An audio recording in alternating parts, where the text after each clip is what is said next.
Today is Thursday, August 5th, and I'd like to take some time today to talk about a problem that I see in homeschooling circles. It's a problem that is probably going to get me a lot of negative feedback when I talk about it, because it's going to upset people. But I'm really not concerned with that. I'm just concerned about the people who are sincere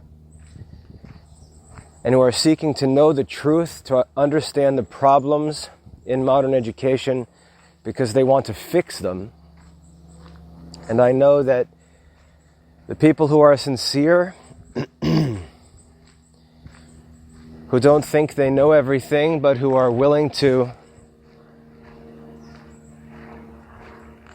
listen when a case is made and think about it, like the Virgin Mary used to ponder everything in her heart as she watched very confusing and unprecedented events unfold in her own life. She listened and watched and pondered. She didn't just react. And for the people who are like that, who are deliberative, who are humble, don't think that they have everything figured out, especially when they've never studied issues, and they just seek their own will, and then try to argue emotionally to do their will. And every time someone criticizes what they're doing, they just respond with emotional nastiness. If a person's not like that, but can listen to evidence and reason from someone who can speak from experience and give proof, this talk is intended.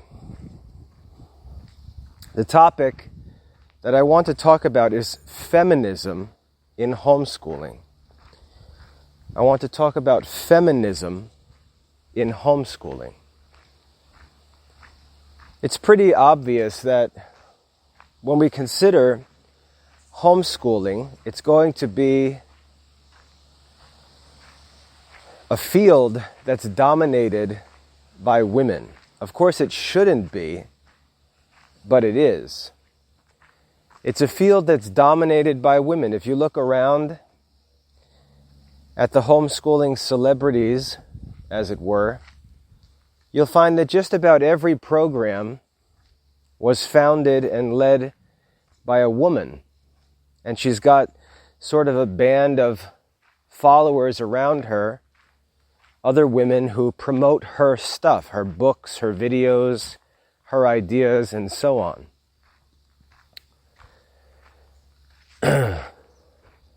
We can see, for example, in Seton, you've got Mary Kay Clark. In Mother of Divine Grace, you've got Laura Berquist. In Memoria Press, there's Cheryl Lowe, I think her name is.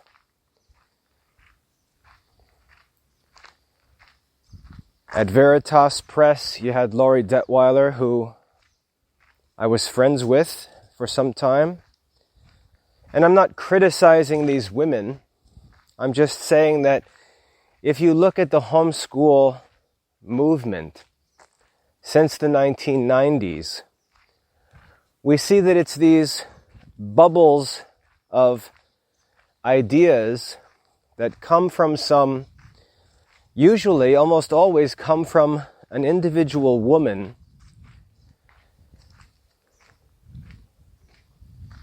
and it's a field that's dominated by women.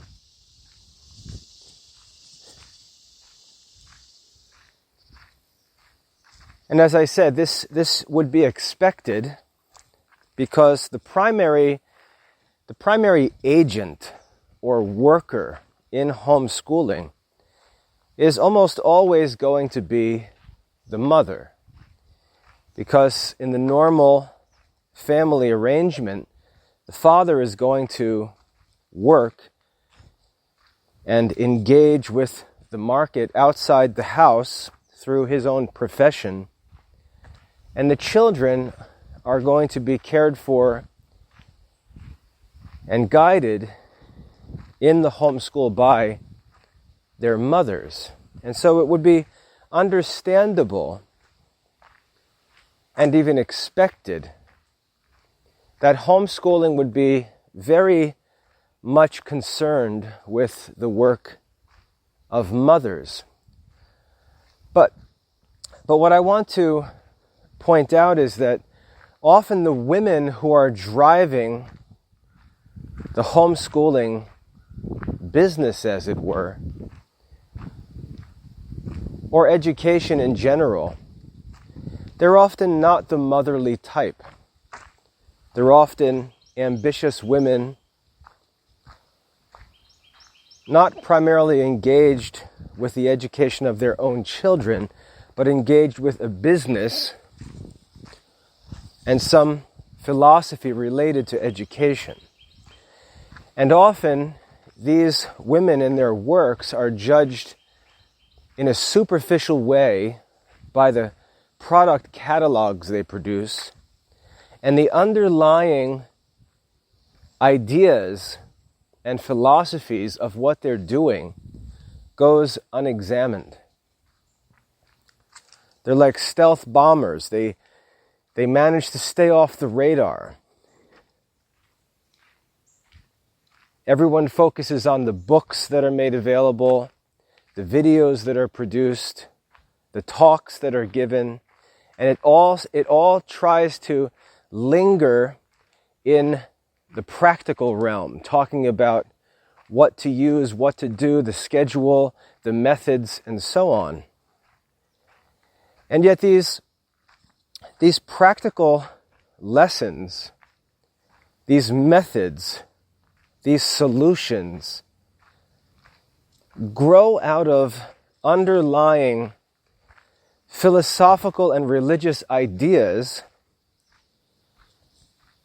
which, as I said, are almost never examined.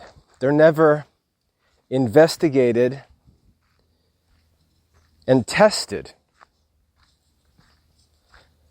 We spend all of our time comparing the books or comparing the catalogs or comparing the recommendations at the practical level without looking at the deeper questions.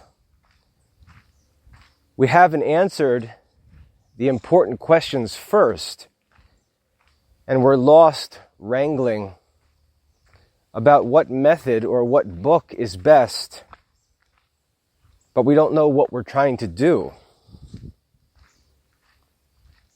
And for some reason, this seems to be a habit among women. They tend to focus, or a habit of homeschool mothers, I should say.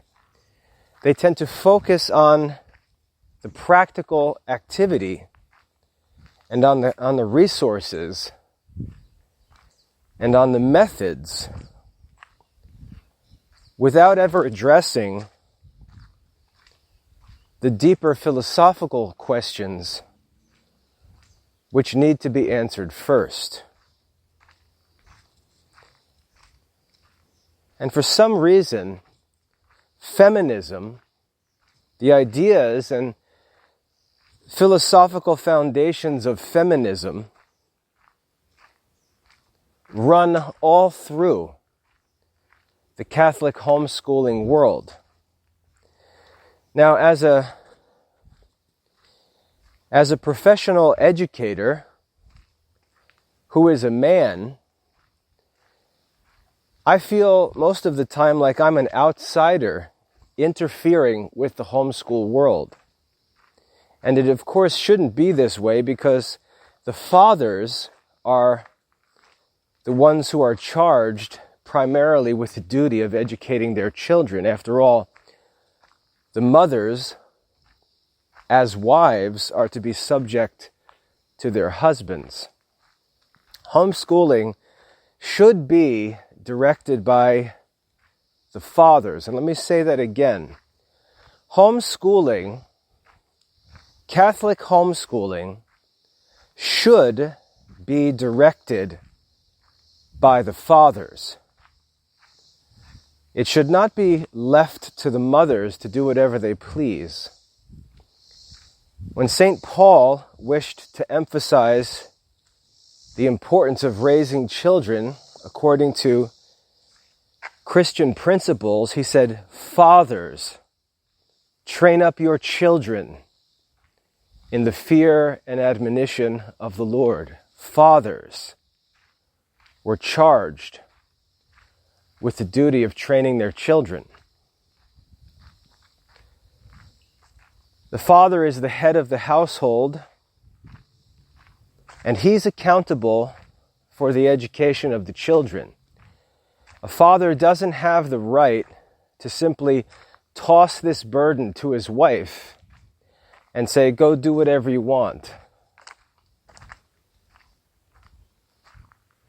Just like he can't do that with the bills. He can't just go to the mailbox, grab a handful of bills, throw them at his wife and say, "Take care of these, do whatever you want." They're his responsibility. He's primarily responsible to work and earn the money to pay those bills. It's not his wife's responsibility, although she may manage the actual sending of the payments and help to manage the finances.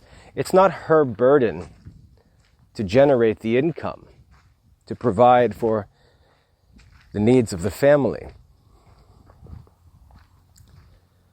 But the same is true with regard to the spiritual direction and education of the children. The father doesn't have the option of just tossing that responsibility to the mother and saying, "Do whatever you want." That's not how this responsibility is to be discharged. And yet, from what I can see, this appears to be how it's normally done. I very, very rarely receive contacts from Catholic men asking questions about homeschooling and education. I'm almost always in conversation with mothers. And to be perfectly honest, many of the conversations to be had are not appropriate for mothers because the topics to be discussed are not primarily their responsibility. For example, if we consider the raising of boys, the education of boys, preparing Catholic boys to grow up to become Catholic young men, independent, financially independent young men. That's primarily a conversation to be had with Dad, because he is the one engaged in the market. He's the one who understands trends, or should understand trends in the market, where things are going. He should be engaged in business. He should be aware of marketing, changes in technology, in business methods, how things are being done, what resources are in demand, what services are increasing in importance, which are becoming obsolete. These should be the issues that the father is conversant with. He should have his hand on the pulse of the marketplace if he's a responsible working man. And he should be making decisions about how his children, how his sons in particular, should be educated in order to prepare them to engage in the marketplace as they enter into their adult lives. He's the one who should be answering those questions. In most families, in a traditional family arrangement, the mother herself is, financially speaking, a dependent. Just as the children are dependent on the father's work, so also in the traditional household, the wife is also dependent on her husband's work. And there's natural tasks for the wife to attend to, and natural tasks for the husband to attend to. And that's why when we come to the topic of education, making decisions about how the children should be educated, what they should learn, how they should learn it, these questions should be answered primarily by the heads of the household, not by the mothers. And so for many women, I know they face the reality that the husbands simply neglect these responsibilities.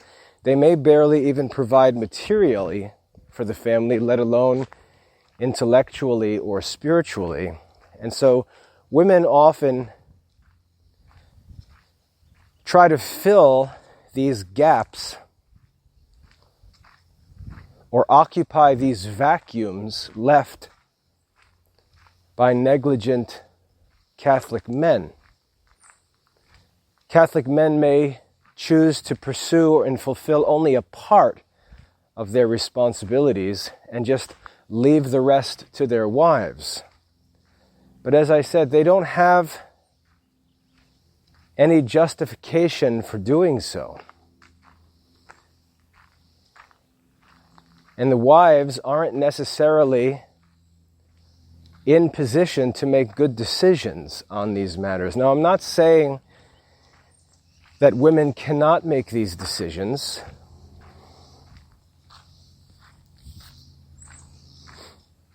But I'm saying often women are not in the best position to make these decisions. And so decisions in education, when left to women, especially when left to homeschool mothers, the decisions are often skewed in a number of ways that are counterproductive. And I'll give examples. So if your emotions are getting all riled up, just listen, because this isn't a controversial topic. This is very simple, matter-of-fact stuff I'm talking about. A homeschool mother may not be engaged in the current market, the current business environment. She may think about education by thinking about her own educational experience. She may think of what school was like when she was a child. And when she thinks about the education of her children, she may think back, remember what she did, remember what she liked and didn't like, and then make decisions about the children's education based on her own educational experience. But this is not how education works.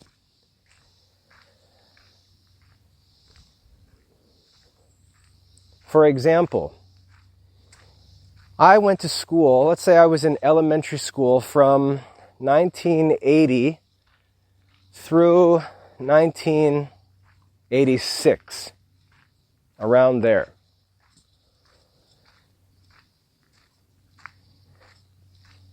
During the years when I was in school, what we learned and how we learned it was determined by the current state of technology.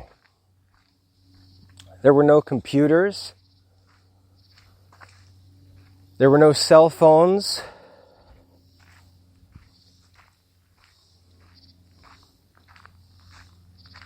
And the way that we were taught, the activities that our teachers led, The studies we focused on, the skills we practiced, were all based on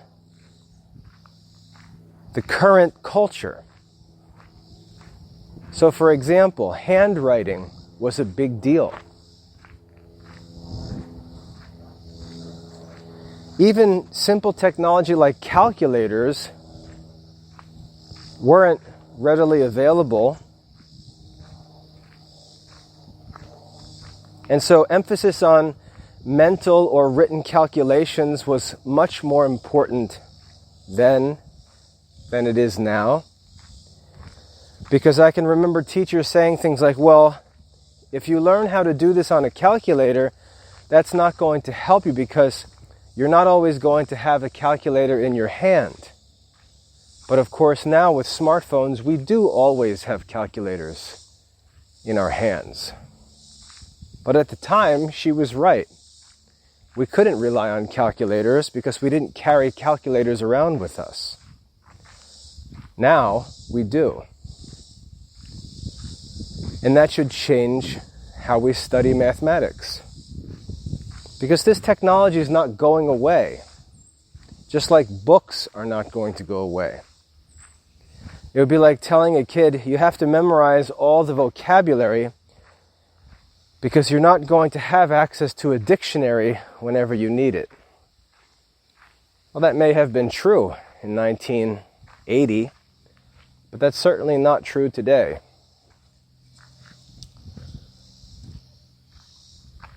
Now, if a homeschooling mother makes decisions in education based on her own experience, she may have nostalgic ideas about the good old days in elementary school. She may remember how she was taught cursive handwriting, and she may remember that she liked those lessons.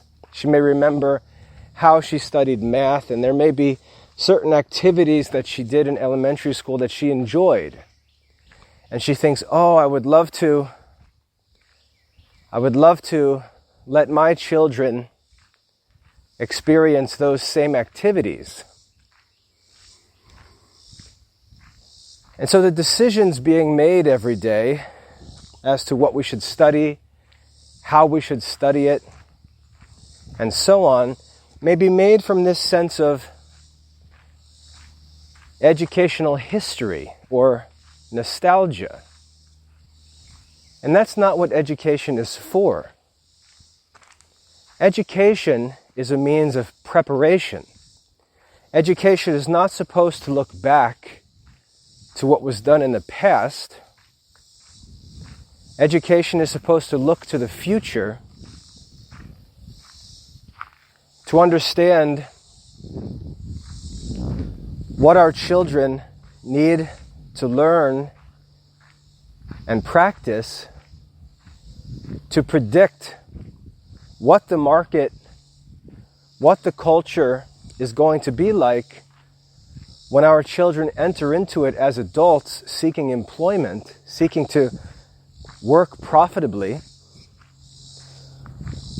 It's like investing in the stock market. We're to look to the future and try to predict what's happening or what's going to happen, and put our money where we think we're going to see success. Education is an investment made in our children for future rewards. We don't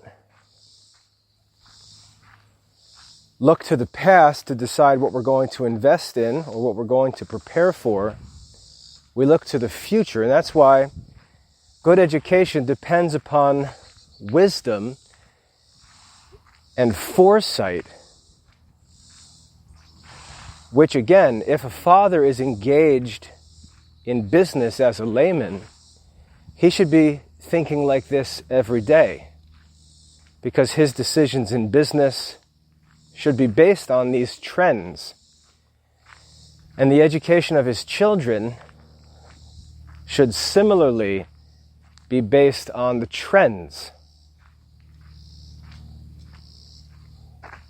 So to give you an example, I'm a full-time classicist. My entire life is devoted to academic research and study of theology, philosophy, languages, history, and so on. However, I'm not studying these things so that I can dress up like a medieval schoolman. I'm studying these things for present and future use and benefit.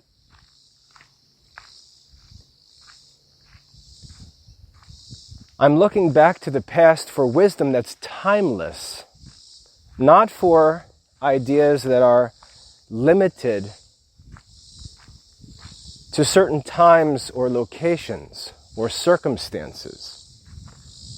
I'm looking for timeless wisdom, wisdom that's always going to be true, insight that's always going to be helpful. For example, understanding the nature of man, because man is not going to change. Understanding the principles of the natural world, because the natural world is not going to change. But I don't look back into history to find out how to write a letter in ancient Rome. I don't look back to try to learn how to build a house in ancient Israel. What I'm looking for in the past is wisdom that's timeless and universal. When it comes to practical things, I'm looking forward, looking around me, seeing what's going on, seeing what people are doing, seeing what technology, what tools and resources are available. And I'm trying to make predictions as to where I should position myself to be successful in professional matters, in a constantly changing business environment or market. And so when it comes to homeschooling, my wife and I may disagree on many points, because I look at things from the perspective of business and think of what I believe the children need to learn and be able to do. And my wife may not be looking to business and to the market, to trends and future developments. My wife's looking at other things. And often the things that she's looking at have more to do with her own interests than the interests of our children in 10, 20, 30 years. And so we have to discuss and work through those things, and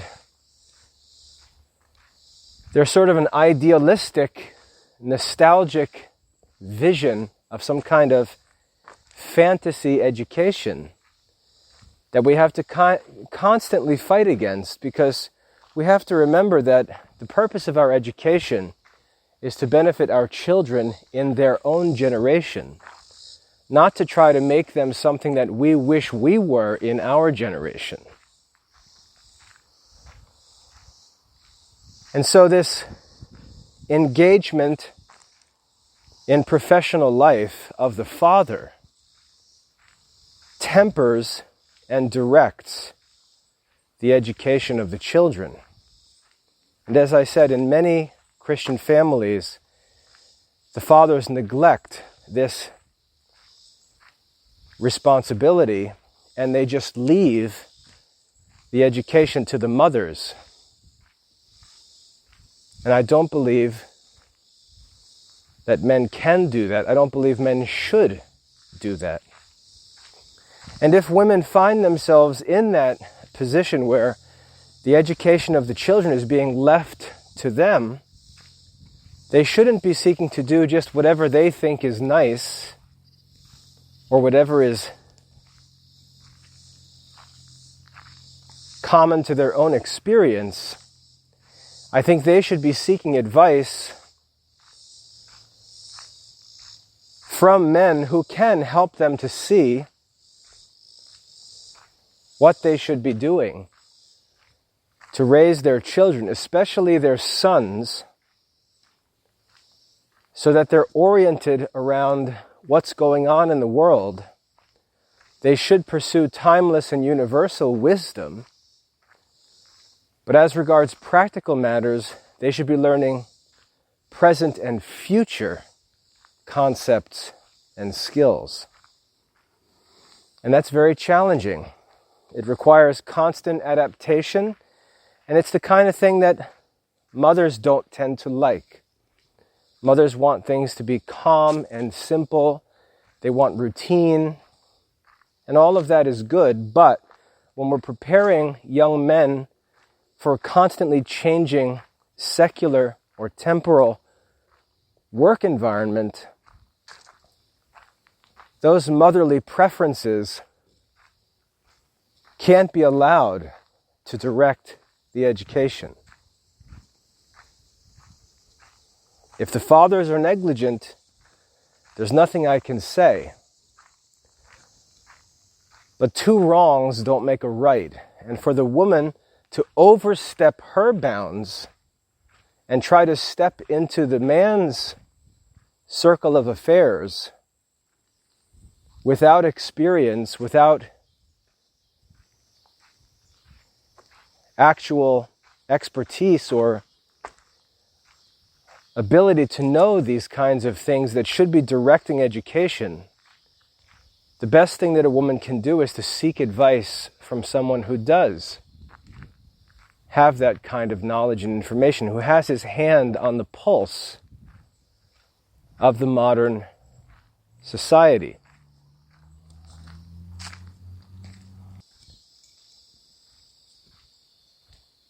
However, when we look at the modern homeschool culture, we find that this is not being done.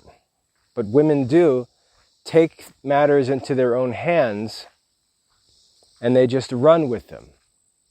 And again, as I said, we find this homeschool world dominated by women and women's ideas. And I think that that's problematic for reasons that I've begun to explain. And there are many other reasons I could give, but that first and primary reason is because education is preparation for the future.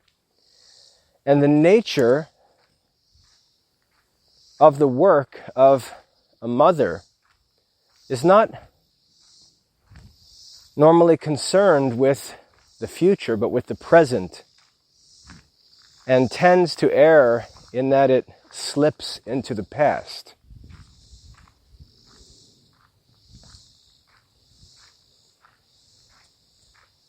So when we look at the movements or the popular programs in homeschooling circles, we find the fake classical education movement that's organized around Dorothy Sayers. Another movement we find is the Montessori method, which follows the ideas of Maria Montessori. And there are others. But let's just focus on these two, because these are two of the most popular.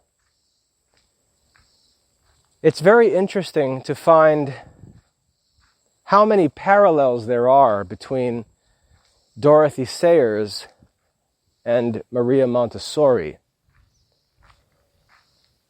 They lived at roughly the same time. They achieved similar things in life. They had similar flaws, similar ideas, and they promoted similar movements in education. Now, in the past, I've written and spoken about Dorothy Sayers because she directly relates to classical education. And I've had to explain why it's unreasonable and simply wrong to associate her in any way with anything that's truly called classical education. But I haven't talked much about Maria Montessori.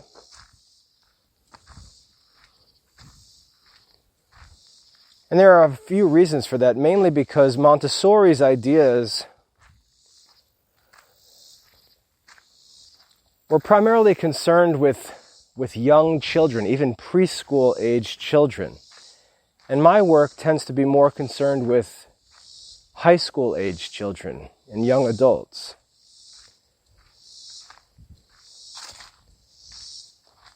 But what's happened in more recent decades, I should say, is that Montessori's preschool ideas have kind of grown up into elementary school and even upper level school programs.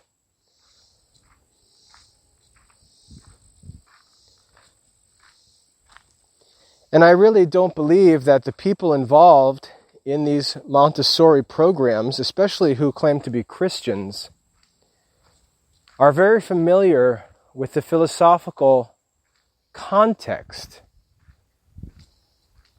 from which Montessori's ideas grew.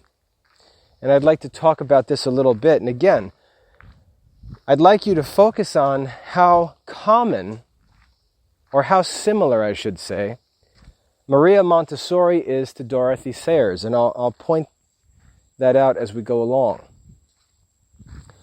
To put this into historical context, both of these women lived in the 1800s and 1900s. This was a very significant period of history. These women were not common women in their generations. They were extraordinary women, but I don't mean that in a good way.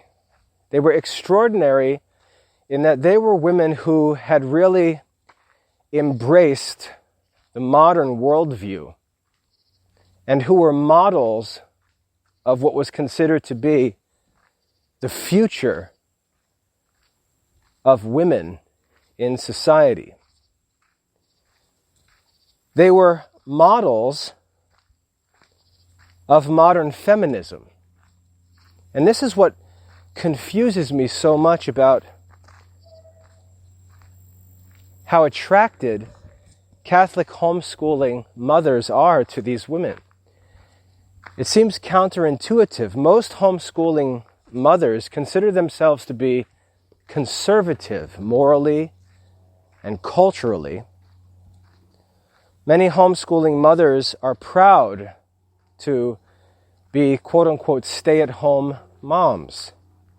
They're proud of the fact that their families are returning to traditional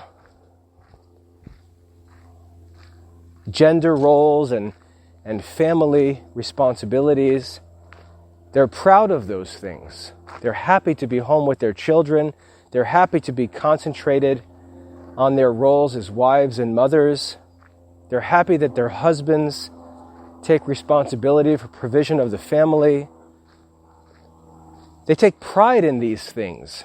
And yet, these are the very things that Dorothy Sayers and Maria Montessori were breaking free from.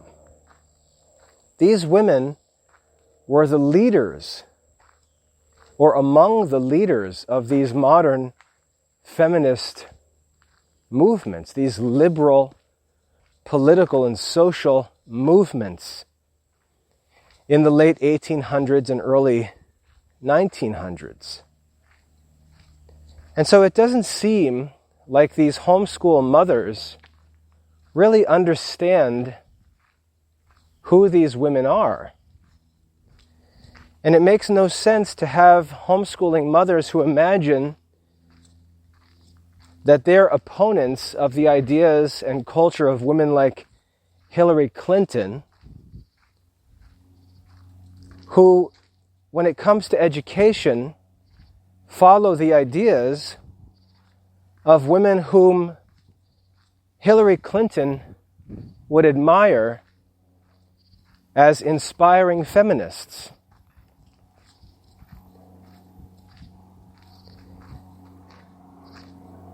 If you look around, just even the simplest research online would show you that Dorothy Sayers and Maria Montessori are honored by modern feminists as trailblazers. And that's why this confuses me so much. I can't understand why women, especially Catholic women, who are having children and homeschooling and trying to pursue traditional family culture, can possibly be interested in the ideas of women who are working recklessly to bring about the changes in modern society that represent everything contrary to the Catholic homeschool mother. And again, I believe that this is accidental and ignorant, that the parents, the homeschool mothers, simply just don't understand what they're doing. I don't think it's studied and strategic and intentional. I think it's accidental and relatively innocent. Of course, when I explain these things, that's going to change, because it's not going to be said any longer that it's accidental or ignorant or innocent. Because as I explain the problems, that innocence and ignorance is going to be taken away.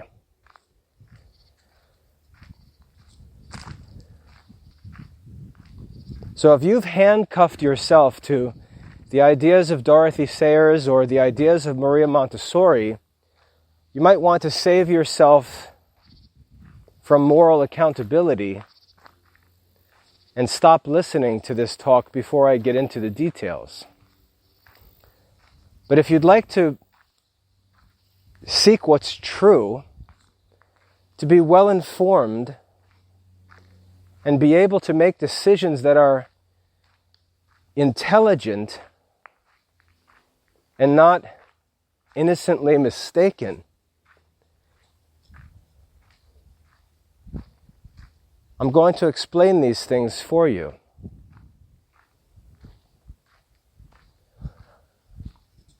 A question that I'd like you to ask yourself is this: why am I a Catholic mother? Why am I following ideas and methods of women who are not Catholics? If I'm a Catholic woman, why am I following the ideas, especially in the education of my children, that are coming from non-Catholics? Because that's a very strange situation. Some may say that, oh well, Maria Montessori was a Catholic, but that's not true. If you look into the details, you'll find that Maria Montessori was wrapped up in some movements, and while she may have identified as a Catholic and grown up as a Catholic, the ideas that she was fond of were the ideas that we refer to as modernism.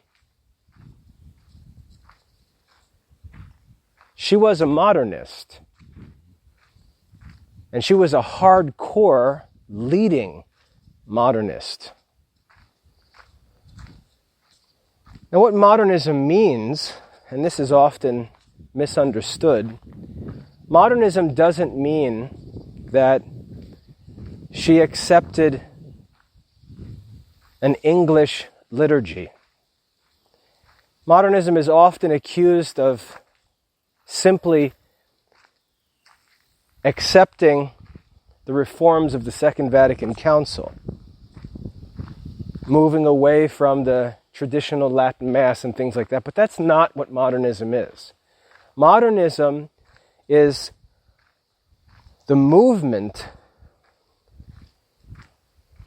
which was received, which first of all started in the world. It was a secular philosophical movement that started in the world and was embraced by many Catholics.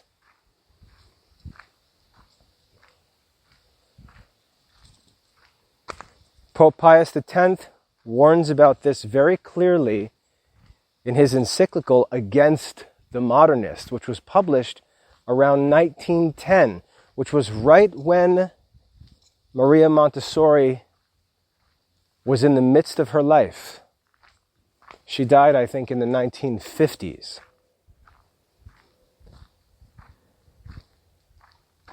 And I would argue that Maria Montessori was a representative of this modernist movement that Pope Pius X was warning about. Now, this modernism that Montessori was fond of believed in the scientific method as the only means of knowing what's true. It was a rejection of tradition, a rejection of church authority, a rejection of the authority of the ancient philosophers.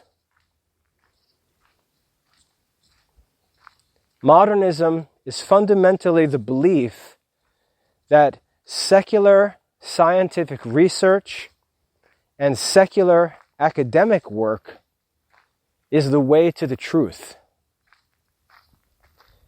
and that the church has no authority in these matters, that the truth will come to us not from any authority or inspiration or revelation, but by mechanical, physical observation and research.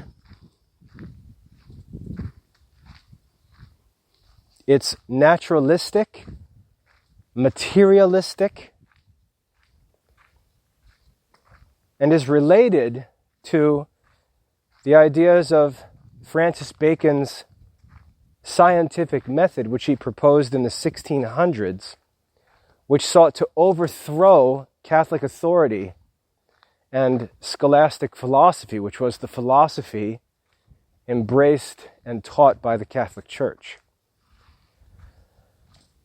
Now, when it came to education, Maria Montessori was first and foremost educated in the natural sciences. She was not a philosopher. She did not have a Catholic education or philosophical education of any kind. She was not a professional educator. She worked in medicine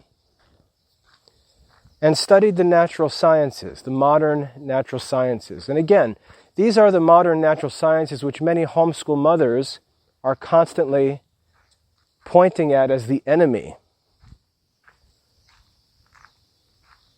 But that's what she was. And her responsibility, her professional work was done in studying as a researcher what we might consider handicapped or disabled children.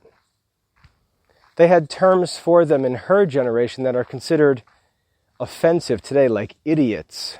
But it didn't have the nasty meaning that it's used with today. It was simply a way of labeling children who were not, quote-unquote, normal. And Maria Montessori worked as a secular scientist researching the behavior of what we would call disabled young children or disabled children. And so as she worked with these disabled children, she started to experiment with ways to help them.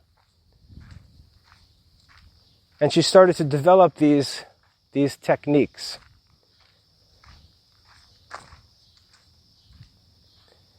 And then she became persuaded that the techniques that she had developed with the disabled children could also be used in the education of the quote-unquote normal children. And so she started to, she actually left her profession because, like Dorothy Sayers, she was not a moral woman. She was in an immoral relationship with a man she worked with. She got pregnant out of wedlock, gave birth to a child, and had to cover that all up. So she gave birth to the child secretly, just like Dorothy Sayers did. It's just so strange how their lives have so many parallels. And so she disappeared for a bit, gave birth, and she sent her child away. She had nothing to do with that child and sent it away to be raised by others, just like Dorothy Sayers did, so that her new feminist career wouldn't be interfered with. And she went on to resume her professional life. And this is where she became, as far as I have been able to put together her biography, this is where she took up more of a direct interest in education, which is strange because she had no interest in her own child, but has some bizarre interest in modern education, which is like smoke that shows us that there's a fire somewhere here. Something's wrong here. Something's wrong. And if we dig around, we can find what's wrong. Montessori's interest in education was not a sincere interest in the happiness of children. It was not some kind of benevolent Christian concern for the next generation. Her treatment of her own child proves that to be so. What she was interested was this modern movement. She was interested in this modern liberation, not just of women. That's just one manifestation of it. She was interested in this liberation from traditional Christian society. She was interested in liberation from family life, from restraints and restrictions of religion and social obligations. She was interested in this naturalistic, individualistic, Darwinian idea where the fittest survive,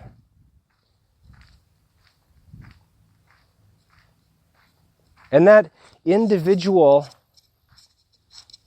life, that individual experience was the only reality. Whereas Aristotle and Thomas Aquinas taught that man is a social animal, or man is a political animal, and his end is inseparable from the communities into which he's born and in which he lives, and that he finds his own purpose and meaning in community. And that's why love is the greatest of all virtues, because love is the surrendering of self-interest and the devotion of a person's life to the welfare of all. all members of the community, the common good. The movement that was at work in the late 1800s was based on Darwin's theory of evolution. Because Darwin's theory of evolution basically denies the reality of any kind of moral system. Survival is the only reality. The weak are rooted out, and the strong survive. There's no concern for the weak. It's sort of like the Hindu idea of karma, where the weak are seen to deserve what they get, and they're just left to suffer it.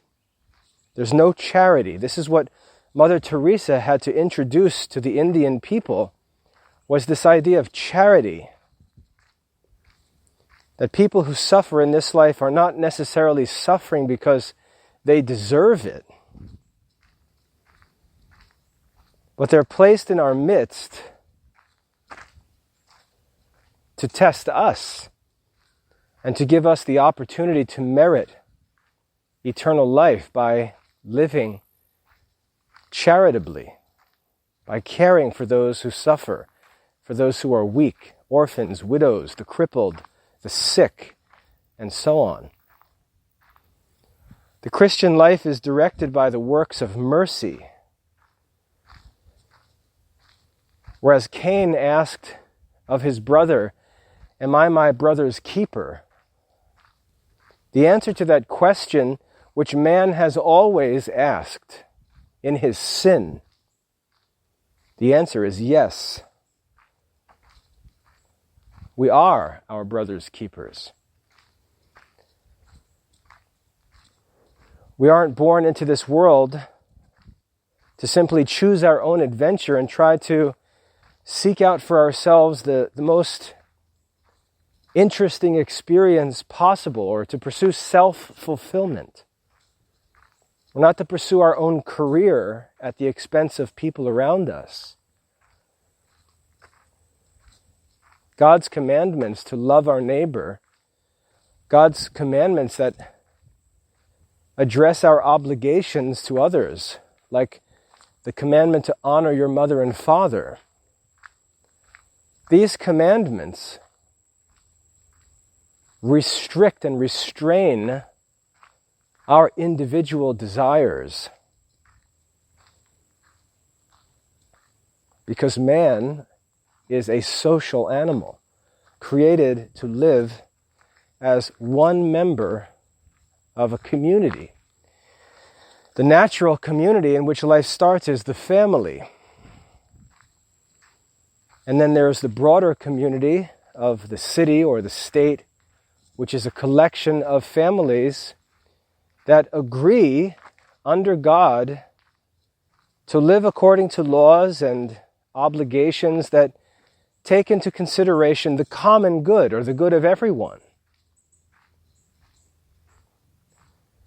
But in the late 1800s and early 1900s, the ideas of evolution, and more specifically of Darwin's origin of species and idea of natural selection, survival of the fittest, led people who were not interested in God's will to justify the pursuit of a selfish, individualist existence or way of life. And this is the philosophy that Maria Montessori embraced in her own life. It's why she had no interest in raising a child. That obligation was not a part of her moral code, because she believed in this idea of individualism.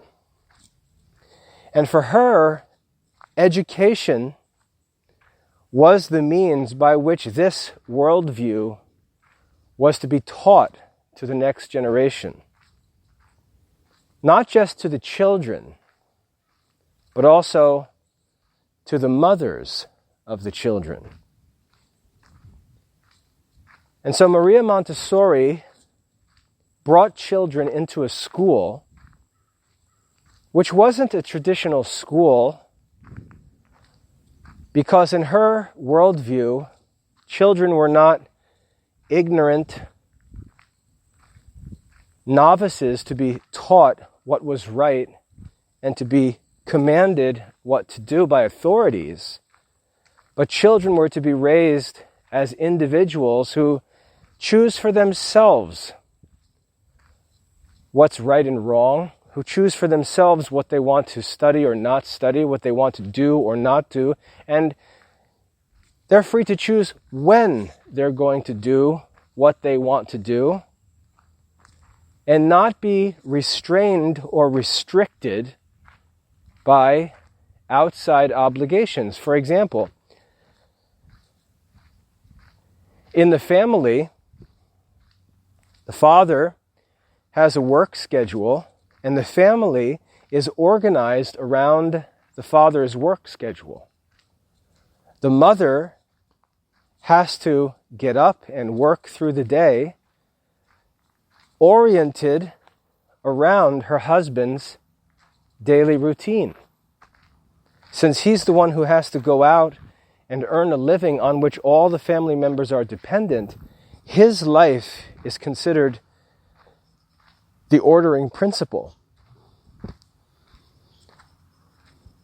The mother, in that she works to help her husband, she's oriented around her husband's life. Her schedule is determined by his schedule. What time the meals are prepared are determined by when the father is home and available to eat them. The daily laundry, the daily housework, and so on are driven by the father's needs, what he needs ready for work, and so on. The mother has her own schedule that she has to follow to get all of her tasks done. And the children are commanded to follow a schedule that's subject to the schedule of both the mother and their father. So, for example, the time at which a child has to play is determined by the mother's schedule. Restrictions are imposed on the child's life based on family obligations. What the child can eat, what the child can wear, what the child can do, how much time can be devoted to learning, what kind of learning is available, what kind of leisure activities or play is available to the child. All of these things are determined by the family, and they impose, in Montessori's mind, they impose restrictions on the children that don't allow them to develop as individuals according to their potential. The family, she believed, was in the way of the child's development. Rather than children learning that in God's providence they are members of the family, called to honor their mother and father and to help, they saw the family as keeping them back from their opportunities for individual fulfillment. And Dorothy Sayers believed that the school should be a place where children are brought away from their families and allowed to pursue their own individual interests. As 3-year-olds, 5-year-olds, 6-year-olds, and so on. She also believed that it was good for the mothers. She would say the parents, but the parents were rarely available, just as they're not today, but for the mothers to be present in these, what she called houses rather than schools, so that they could also be taught this idea of individualism.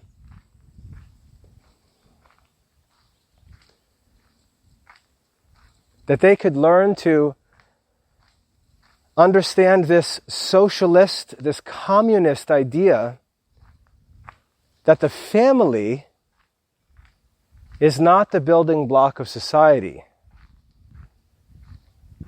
but the state, the broader community, is the organizing unit of human life. That the family is not what's important, but the community is what's important. Like the idea that was popular, I've heard of it from Hillary Clinton. I'm not sure where it came from. Probably some old proverb or something that said that it takes a village to raise a child. That's what's really at the core of this Montessori idea. This new state-centered family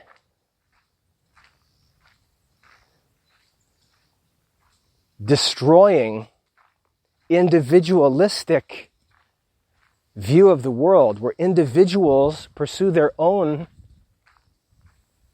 desires. They're not accountable to any family, and they live at the expense of the state. Everything is socialized. That's why Montessori can invent a method that's in no way sustainable. It requires all kinds of special equipment, facilities, resources, and so on. All in the name of allowing the children to explore. But the children aren't released into an open field to do this exploring.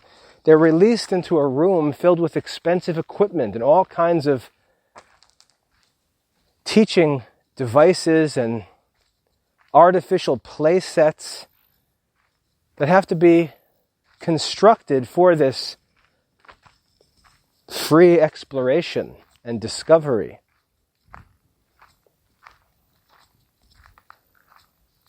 All of this relates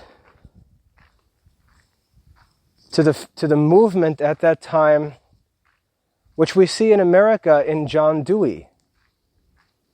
John Dewey did a very similar thing in modern America, setting up his modern schools and his modern classroom that was more like a laboratory.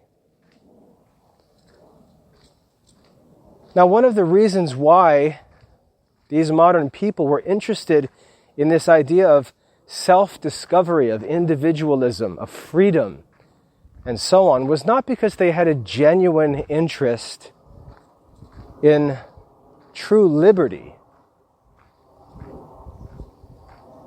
But liberty and freedom are always used as an excuse to attack and break away from established authority and order.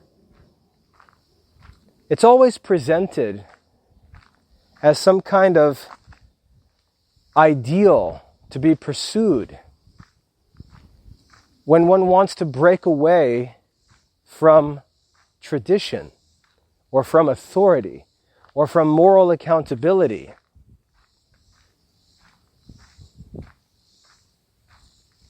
We never find someone trying to free themselves so that they can become holier, or so they can become wiser, or so they can study more, or pray more, or work more. It's always a desire to become free, to do less, to do inferior things.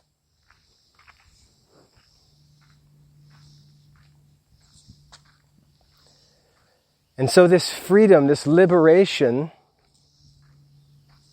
as we see Dorothy Sayers and Maria Montessori struggling with the natural problem of pregnancy and childbirth, in the life of women, it's no surprise to find contraception developed and abortion emerging as a necessary part of this quote-unquote liberated society.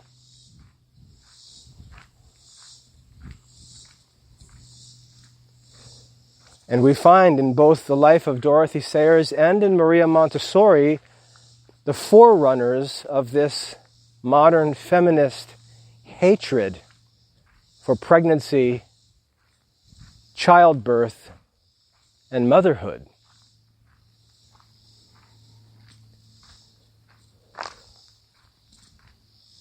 Montessori gave birth to and abandoned her child not when she was a confused teenager, but when she was 31 years old. 31 years old.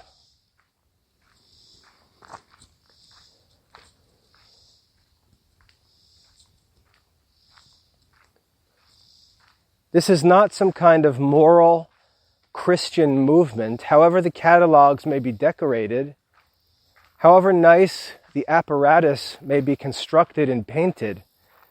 This is not an innocent movement.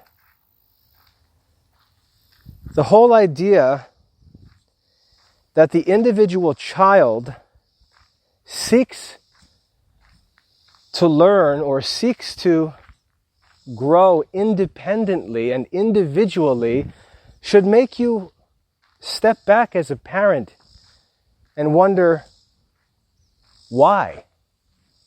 Why is my child not being taught to obey his parents like Scripture and the Church commands? Why is my child not being taught to obey his parents? Why is he being taught to explore for himself? And why would I, as a parent, who's told that my duty is to train up my children in the way they should go, why am I allowing this idea to enter into my life that my children should seek the truth for themselves in their own way, at their own time? How am I reconciling this educational method that I'm embracing with the contradictory principles and commandments of my own religion? How the heck is this getting past me? How am I falling for this ridiculous idea that my children should not do what I tell them to do as their Christian parent, but that they should explore for themselves? When you hear this stuff in modern circles about gender neutrality and people determining or discerning their own gender, do you oppose it as a Christian? Do you say that's ridiculous? Our gender is established and determined by God, by creation. God determines what gender we are. We don't go and figure that out or investigate that for ourselves. We don't choose our own gender. Well, let me ask you, why are you opposing that idea when it is perfectly consistent with the Montessori philosophy of education? It's the same movement. It's simply a more developed manifestation of the ideas that took their root in the philosophy that was embraced and promoted by Dorothy Sayers and Maria Montessori. Why would you be upset by this idea of discovering gender and sexuality for yourself, but not be upset with discovering language for yourself, or morals for yourself, or religion for yourself? Let me ask you, did Maria Montessori teach religion? Did Maria Montessori teach the Catholic faith. In 1885, right around the time when Maria Montessori was approaching adulthood, the Catholic Church in America published the Baltimore Catechism and was establishing parish schools taught by nuns to formally instruct children in the Catholic religion. Line upon line, word by word, question and answer, explicit, formal instruction with discipline. That was the method of the Catholic Church. Through all European history, the Catholic Church had already established a system and schools of education. Why were they to be abandoned? Do you believe that it was a Catholic who called for the abandonment of the schools that were started and taught by saints, which produced saints?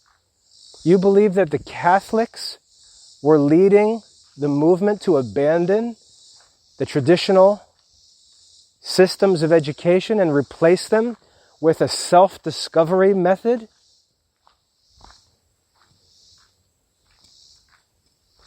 At the same time that Maria Montessori lived, John Bosco was working in education. Why don't you follow the ideas of John Bosco? Why are you following the ideas of Maria Montessori when in the same period of history a saint worked famously in education? Or why not go to Ireland and England, where you can find the educational works of St. John Henry Newman, who worked and taught at the same time? A cardinal in the Catholic Church, a saint who taught on education. Do you follow his advice for education? Why don't you follow the advice of John Henry Newman? Why don't you follow the advice of John Bosco? Why don't you follow the advice of Thomas Aquinas or Ignatius of Loyola? Why are you somehow following the advice of Maria Montessori? Don't you think that that's strange?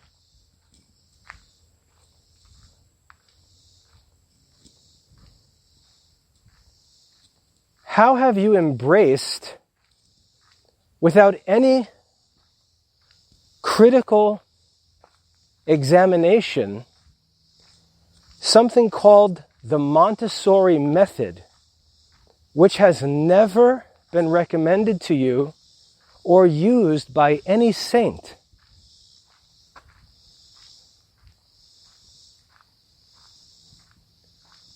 How has that become your chosen method for education? Now again, I'm not naive. I know that there are women who are going to make their preference, and they do so for a variety of reasons. They're going to make their choice, and they don't care what evidence is presented. They don't care how clear objections may be. They're going to do whatever they want because it has nothing to do with trying to discern what's right, what's Catholic, what's proven, what's prudent, and so on. They're going to do what they want, and they don't care. I'm not stupid. I understand that people are like that. But if you have even the slightest bit of a critical spirit that is willing to question what you're doing or what you're considering doing, how can you explain how the ideas of Maria Montessori have become embraced by Catholic homeschooling mothers. Unless the feminist rebellious spirit that directed the ideas and methods of Maria Montessori are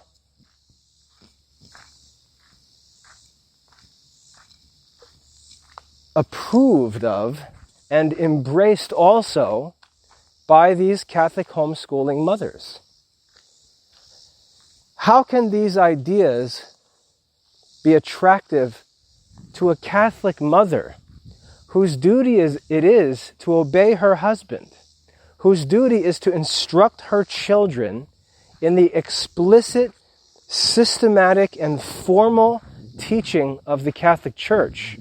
How can a woman who believes that the hierarchy of the Church is authoritative on all matters of faith and morals, how can a woman know that and then turn around and think that it's good for a child to direct his own education?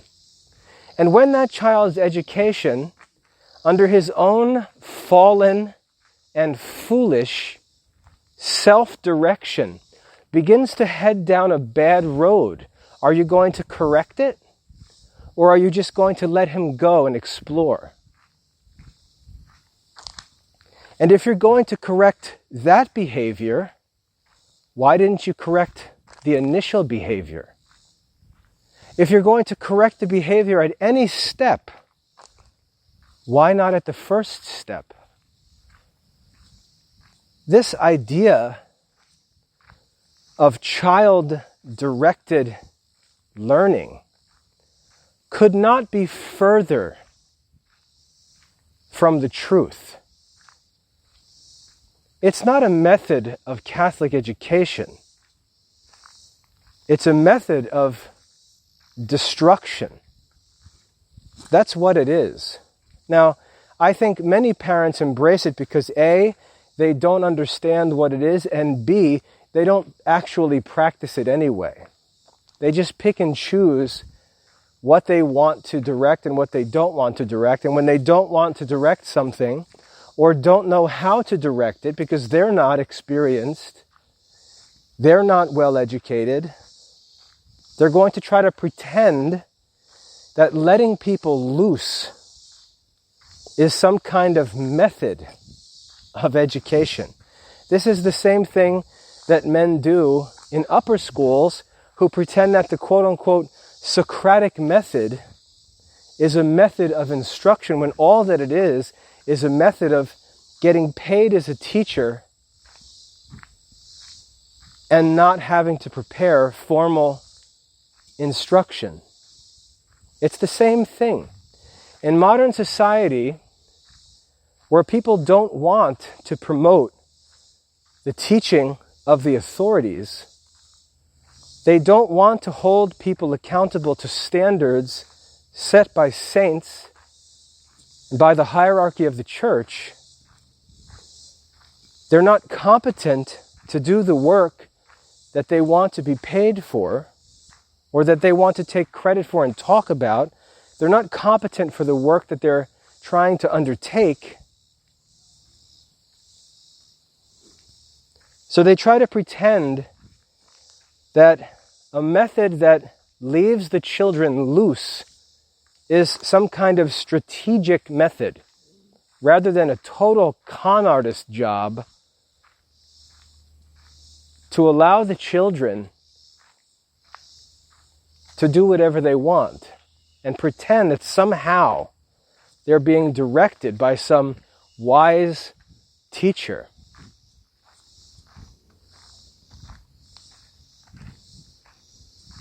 I have no idea how Catholics fall for this stuff, but they do. And what's worse about it is that they will criticize one thing out of one side of their mouth and then approve of the same thing out of the other side of their mouth because it's convenient for them. And I gave an example of this. condemning this idea of discerning your own gender,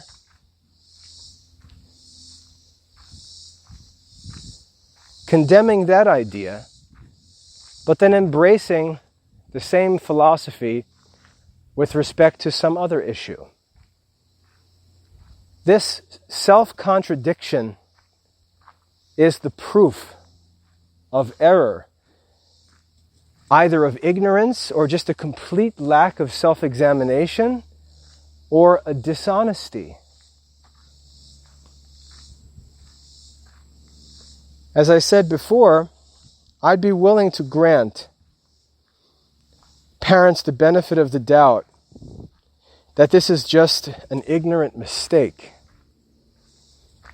that they didn't understand what they were doing, never thought of it before, never really thought of it, or just followed what other people were doing, like sheep. But if you've listened to this talk, that's not true anymore. If you say, well, I embraced the Montessori method, but I never learned about Maria Montessori. Well, I don't know how you can let that come out of your mouth as a parent. How can you embrace a method of education that you don't even study or understand? That makes no sense.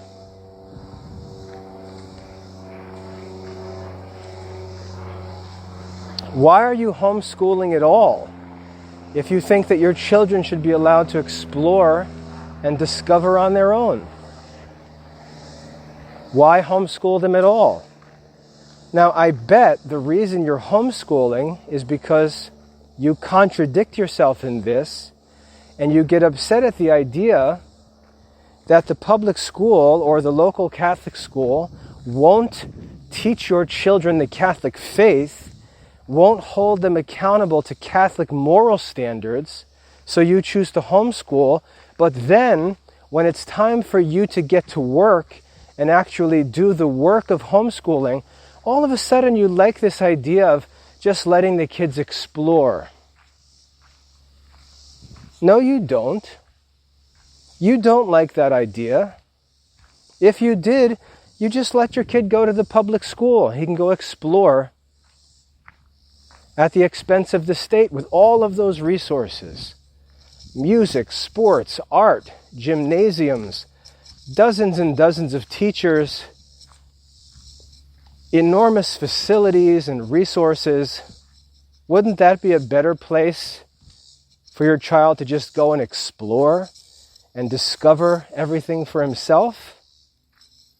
With lots of other kinds of kids from all different backgrounds, all different families. He could meet rich kids and poor kids, Christian kids and non-Christian kids, heterosexuals, homosexuals. Wouldn't that be a better place to explore and discover the truth for oneself? No, you keep them home because you actually don't want them to explore. But then when it's time for you to work, all of a sudden, exploring sounds like a good idea. You can't fool people. You shouldn't fool yourself. You're not going to fool your kids. This idea of individualistic, freedom-seeking, sensual education has nothing to do with Catholic education. This is just modern, Darwinian, anti-Catholic, science-based, naturalistic, worldly, feminist modernism. And what else can I say? How many more descriptive terms can I throw together? It's everything that you probably claim to be against, embraced like a Trojan horse.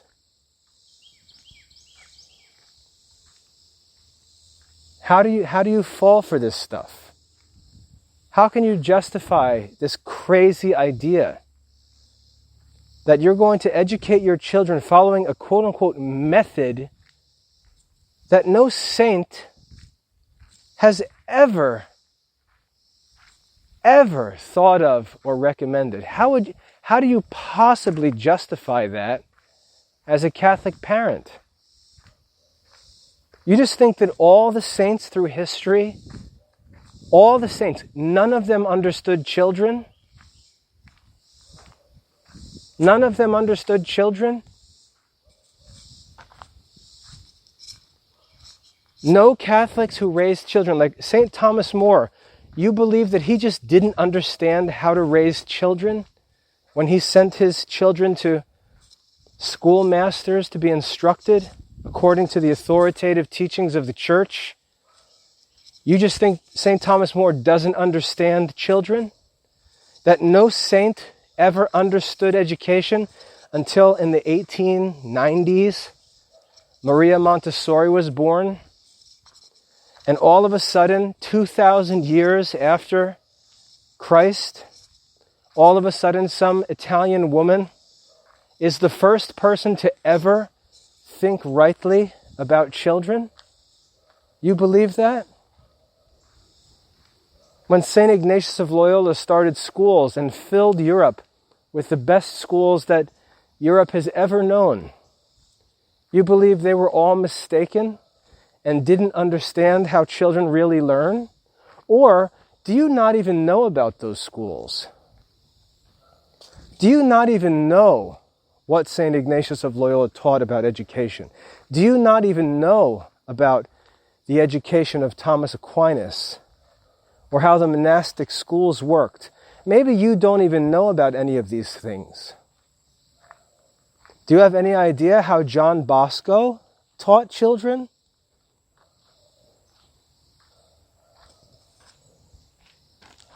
I think that before you start running around with all the ladies, embracing these modern philosophies of learning styles and parenting methods, I think you better pump the brakes and take some time to learn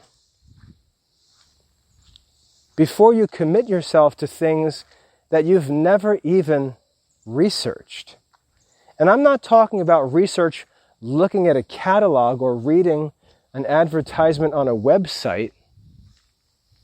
I'm talking about asking deeper questions like, where did this method come from? What philosophical ideas are at the root of this method? Does this method relate to the Catholic faith? Is this method consistent with Catholic moral teaching? Does this method recognize the authority of the church? Was this method ever taught or recommended by saints who have educated kids for 2,000 years in church history? And when you start to find that all of the answers to these questions are negative, don't you think it's time to find another method? Or to ask someone else for advice rather than all of the Montessori experts? Don't you think it's time to study a little bit more?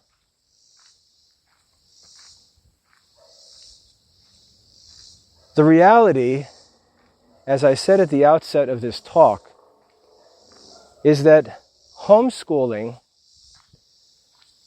including Catholic homeschooling, is dominated by women. And it's driven by this admiration of feminists from the late 1800s and early 1900s who are somehow cleaned up, polished up, canonized, and rebranded to become the patron saints of Catholic homeschooling. Even though, if we were to find the friends of these women in modern society, they would be the women that the Catholic homeschool mothers considered themselves enemies of. It's like an undercover feminism, or what I said before, a Trojan horse that's brought into Christian homes, brought into the church. This Trojan horse of homeschool methods, of modern educational theories and philosophies. Whether it's Dorothy Sayers or Maria Montessori, Catholics are bringing these Trojan horses right into the center of their family lives. And while things may look innocent at first, what will it look like if these things actually carry out their true intentions? I think in most circles, we actually are seeing them carry out their intentions. And that's why, despite all of this Catholic homeschooling, there are still no religious vocations. That's been a problem ever since these modern ideas were first published and popularized. It's the same system of education. It's the same false philosophy, same errors, just repackaged, rebranded, presented by smiling, friendly ladies who say one thing and yet do something completely different.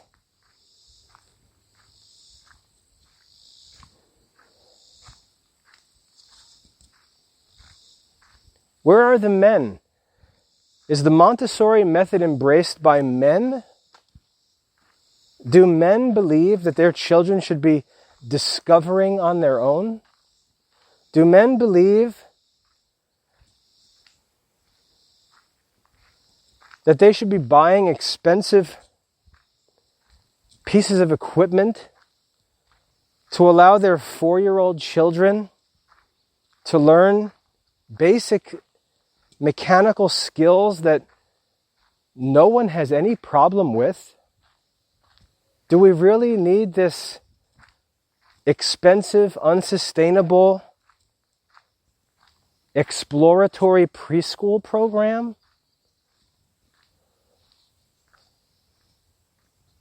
Do families really have no other priorities to attend to than to make some kind of science out of preschooling?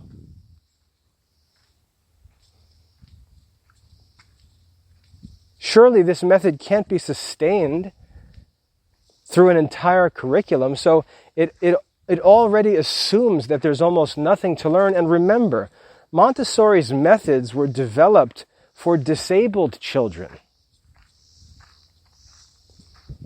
These weren't the methods of normal children. These weren't the methods of gifted children with all kinds of educational opportunity. They were intended primarily for working class families that had no educational opportunities. Go read the history. Go read the Montessori Method book, written by not books written by booksellers trying to sell stuff that they produce. Go read Montessori's book directly. Don't read the marketing stuff. Go read Maria Montessori's book. And you tell me that you find Catholicism on those pages and not something very different. So, to wrap this up, you've been warned that for some reason, this spirit of feminism, this modernist spirit that's contrary to all Christian tradition, has been brought into the midst of Catholic homeschooling. The solution for it is to be provided by Catholic men who should understand these things, who should take responsibility for these things, and not allow their homeschool to turn into some feminist movement in their own home. It's not a mystery that in these homeschool circles, no one has any idea what to do with teenage boys. This educational philosophy is not intended to raise men. It's not intended to produce priests. It's not intended to teach Catholicism. This is modernism right in the midst of our own homes as Catholics. You'll have Catholics who are arguing about the Latin Mass, putting head coverings on girls before they go to Mass, and then bring them home and teach them Maria Montessori's ideas about education. How can people be so clueless? It's just laziness. And it starts with the head of the household, taking no responsibility to make sure that nothing false or misleading enters his own home. Perhaps the women do these things naively. Maybe they're misled by the smiley faces of the salespeople at the book conferences. Maybe they're misled by the pretty catalogs. But if you've listened to this talk, pleading ignorance is no longer an option. What I challenge you to do is to read Maria Montessori's book, The Montessori Method. If you're not willing to do that, then there's nothing to talk about because you're not even serious. But if you'd like to go ahead and read Maria Montessori's book, I'd be happy to go through it together and discuss it. And again, I challenge you to show me where in that book, anywhere in that book, you find any Catholicism. Because you'll find none. Rather than following these modern women, let's go back to the teachings and the examples of the saints and wise men of world history. Men who actually contributed to the promotion of true philosophy and true morals, who built Christian society, who built Christian philosophy. Pope Leo XIII called us to return to scholastic philosophy. Let's do that instead of returning to some ideas of Maria Montessori or Dorothy Sayers. Let's return to Thomas Aquinas. Let's return to sacred scripture. Let's return to the doctors of the church.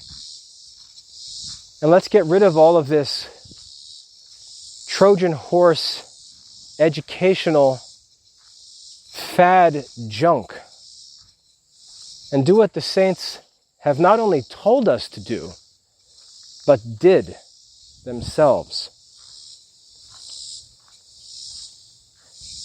At this point in my life, I have to admit that I'm a pessimist. I doubt that any Catholics will be moved, even when evidence is presented like this.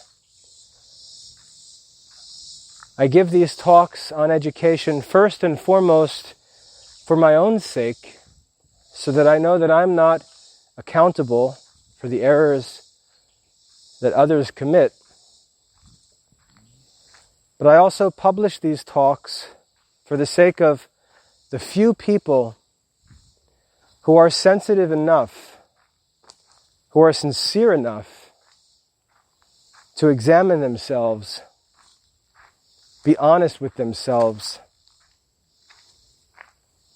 and amend their mistakes, to learn and grow little by little, and to do everything in their power, knowing that God is merciful. God knows when we act out of ignorance, but He also knows when we act with knowledge. And for the people who are afraid to persist in an error after it's been revealed to them, I offer this talk and all these talks to help them, for their children's sake, to get out of these errors, and even better, to learn what's true and enjoy the fruits of it. I hope that's helpful.